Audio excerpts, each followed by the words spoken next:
Ndichikutambirai zvekare pano paHadzirare 263 pano pachange ndichikuzivisai manews updates ezvinhu zviri kuitika munyika yedu yeZimbabwe. Kana uchiri munyowani pathis YouTube channel, kusubscribe mahara wotena on the notification bell so that pandinoramba ndichidzoka neamwe manews updates uchange uchingozvionera. Panapa uchange uchiwana manews updates ezvinhu zviri kuitika munyika yedu yeZimbabwe. Saka ndikuti ndatisubscribe, ndatilike this video, ndatishare this video kune hama neshamwari. Vadikani vazhinji ndaona vachindibvunza nenyaya yaOriano vachiti Oriano tanzwa kuti akatemwa ende haana kukuvara here, ende tanzwa kuti mota yavaishandisa yakapwanywa. Vadikani, Oriano ainge aine show kuGweru. Zvanga aine show kuGweru, vakomana vesaundi vakadzima maiki mukomana ari pakati pekuimba. Ari pakati pekuimba kudaro, pakaitwa makakatano ekuti vanhu vakatanga kubvunza kuti vana Oriano matisaboteja, but yaive iri nyaya yemaiki yakadzimwa mukomana ari pakati pekuimba. Vadikani, vanhu vakazotanga havo kukanda mabhodhoro vachikanda makeni, but vaitema vakomana vesaundi kwete Oriano. Zvazopa kuti vanhu vafambise manyepo mastreets esocial media vachiti Oriano akatemwa. But takatarisa pavhidhiyo randichakuisirai, Oriano ainge akutoburuka, asi mota yaOriano yakazopwanywa mawindo. Munongozivawo pane chakanaka hapashayiki vanofunga zvakashata kana kuti vanoda kuparadza mudziyo yevanhu. Panenge pane vanokufarira kuzoitawo vakakuvenga. Ndozvandiri kuzama kutaura. Soda kusiyai muchiona video. Apedza kuona video musaskipe this video nokuti ndine video futi reaccident yarwadza nyika yeZimbabwe. Ndanimbone this video. Tatosvika tichida kufaisa dhanzi. Then masound engineer moita zvakadhakwa kudaro boys.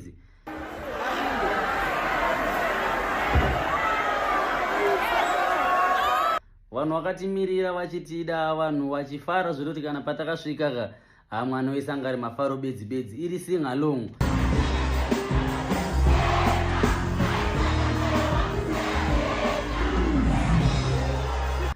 Maiki yodzimwa pakati, gitare radzimwa, keyboard yadzimwa, loop hakuna chichanzwika.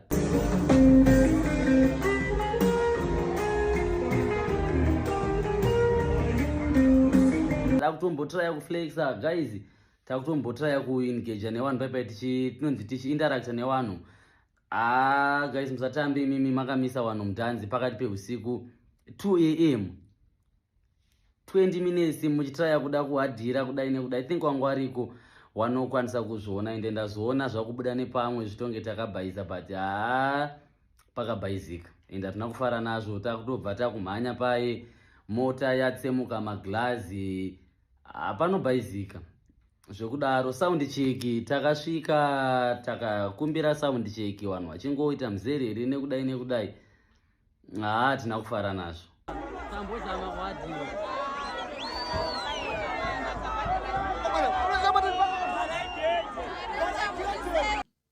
Next update, video reaccident yekombi yaitika kurera niyekuwadzana ndokwaitika chiitiko ichi.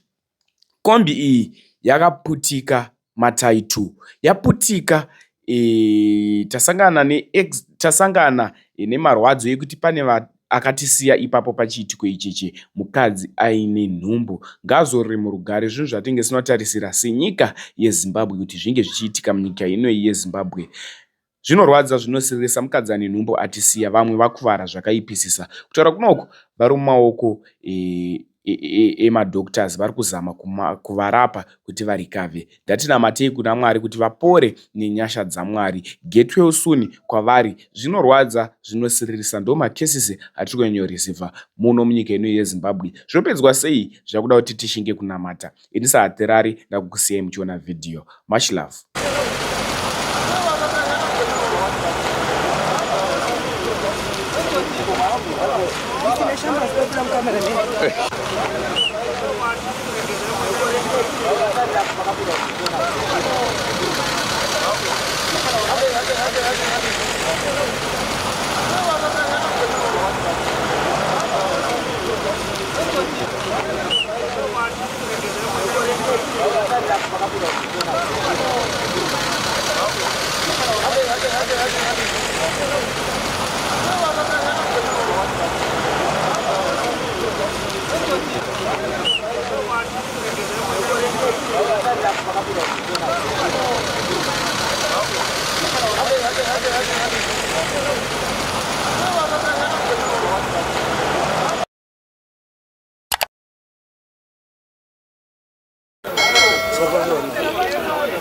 Chaputika vhiri chikombi.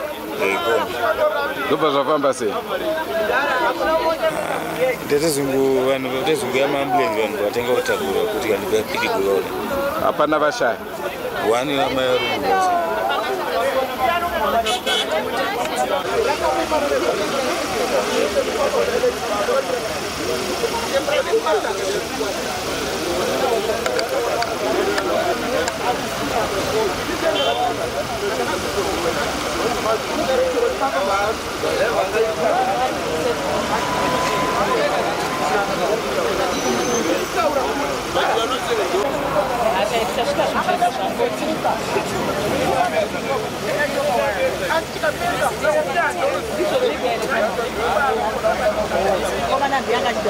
Kaudzi yanga ichibvawo kumhanya ikabuda murodi ikabva yaputika vhiri rekumashure rekutanga bva yaputika rechitu vayauya bva yadonhera. Okay. Sekunzwa kwenyu yakwadza vanhu zvakadii? Vakuwara but one ndeyafa. Asi zvonzi kuputika vhiri ndiri kunzwa vanhu vachitaura nyaya yemameg wheels zvakamira sei? Mameg wheels vanhu ngavasaise mameg wheels pamavhiri anotakura vanhu. Because chipo chekuti motikari inenge ine rimu redhaka. Zokuti danga ine rimu resimbi vanhu vakinga nerisina kudaro. Kana mine zvomuda kutaura kudaro. Napachisina zvomuda kutaura. Kuta parodika ngadziende kuVIT. Mota haifanira kuenda kuVIT ine meg mota haifanira kuenda parodi. Ngadzibviswe mota dzese, polisi ngaise mutemo nekuti mota yese ine meg inotaura public transport ngaisende parodi. Nekuti rurasikirwa nevanhu vakawanda. Haifanira kupaswa nenyaya yemeg. Meg rakaipa pamusaka pekuti meg rinogona kulusena rega richiita zvinhu zvaro rega, saka meg ngavambosiyane naro. Iyi nyaya yemeg, hapana chimwe chinhu, nekuti meg iwoyo rinobuda rinosungunuka richitobuda. Kumbirawo kuti madhiraivha fambawo zvakanaka murodhi, musanyanomhanya. Speed limit yakakoshawo, pasingamhanywa pamhanyo vanomhanya. Mameg ari kuchemwa nawo mameg ari kudiwa mameg murodhi maiweya. Tokumbirawo kuti hurumende yedu tibetsere nyaya yemameg vanokwanisa kufambisa vabereki vedu zvakanaka. Chekutanga chandiri kutaura ndechekuti madhiraivha edu aya kana ukanzwa mumwe pasenja akati usamhanya ngavabvume kutsuurika. Handitika vabvuma kutsuurika ka ndofunga tinosevha upenyu hwevanhu, nekuti ukatsuurwa unonzi haudzisi dhiraivha kudhiraivha vamwe mapasenja anodaro. But sezvataona pa witness aripo, marimu aya mastandard aya mameg aya machrome haasi ebasa, haasi tombori marimu ebasa. Kune vachanzwawo vachanzwa vanoda kuteerera voteerera. Aya marimu aya machrome aya haasi marimu ebasa, vanoda standard rim. Uye vatyairi ukanziwo mota iri kumhanya usapikisana nemapassengers. Takazvionawo pakawanda patiri tichifamba, unonzi haudzisi dhiraivha, hei ane class 1. Hei class 1 hakusi kuti wanyanzvi, mota inoita zvayafunga. So ndine urombo kune vanhu nehama dzawo idzi vatyairi. Ndinokumbira kuti vateererewo kunzi motikari iri kumhanya fambawo speed iri reasonable.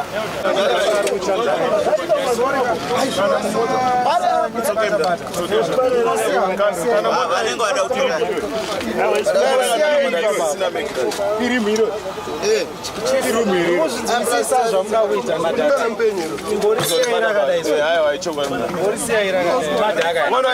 mota iyi inenge yakatakura vanhu vanorema from 70 urikona kunyabvoka kunge plastic. patina vanhu 19 or 20 hapana plus matai acho ona itai remota riri muhighway riri kuenda chegutuka doma kwekebula tarisa kana ye murungu wacho waiziti murikuibvengesa ndowaridze kombira iri kuenda forensic iri kutaurwa ngatiri twese aiwa bo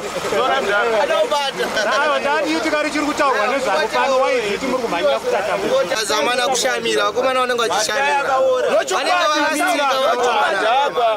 vapana havatombotye havana kana basa neupenyu kana ndomona ari pawhatsapp achimhanya akatakuroatomuzatitimikira umwe kutara nehure ukatsura drive rokuti basi riri kumhanya basi nyanoti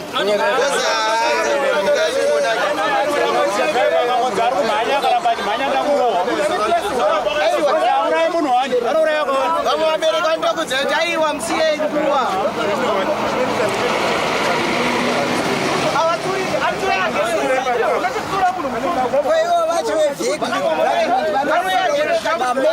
chisco pamotikari havasi kuitonga basa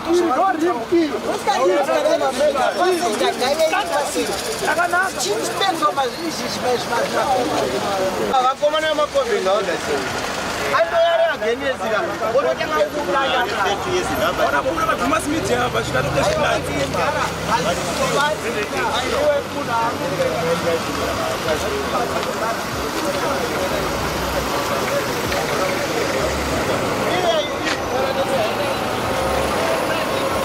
hongo muri yezimbabwe ndofunga sekuona kwamuri kuita kombi iri kunzi yapidiguka asi zviri kunzi zvatangira kumavhiri ndofunga maona vhiri ratakuratidzai at the same time mukatarisa nedivi rineri rinoratidza kuti zvanga zviri nyore kuti ringopipfuka izvo zvazopedzisira zvaita kuti vanhu varasikirwe neupenyu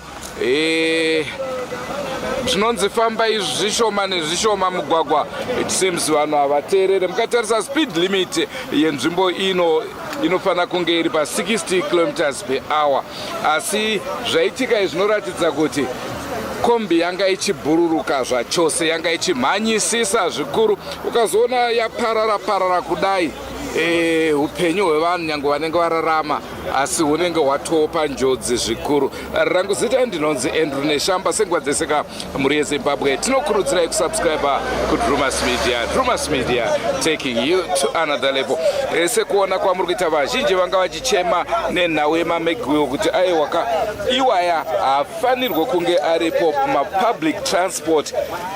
Hurumende dai yaongorora zvinhu izvo vanhu vese vanongochema vachiti hurumende. Asi ivo varidzi vemakombi tinotarisira kuti vange vachiongororawo kuti haisi nhau yekuchenesa mota yekunakisa mota asi inhau yekuti vanhu vange vachisvika kwavari kubva nekwavari kuenda zvakanaka.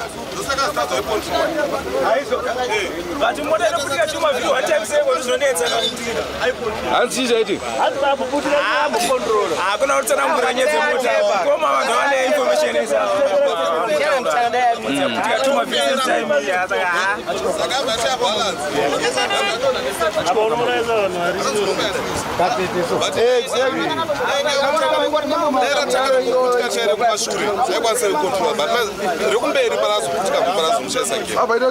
atomboibata kadhiraivha motikari atombozama hanzi aputika mavhiri mangani 2 ratanga kuputika ndiri kumashure okay saka zoputika rekumberi rabva rapera complete tera saka yabva yatadza kumira motikari vopa yazodonha nesaidi iyo marimu acho anoiswa asi marimu ekuchovha ungaisire munhu rimu iro odeva maonhari aya marimu ayo ari kuiswa pamavhiri kwatama asi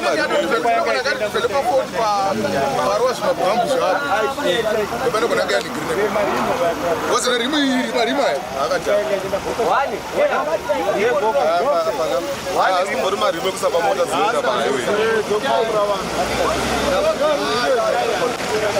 mawani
Hadi.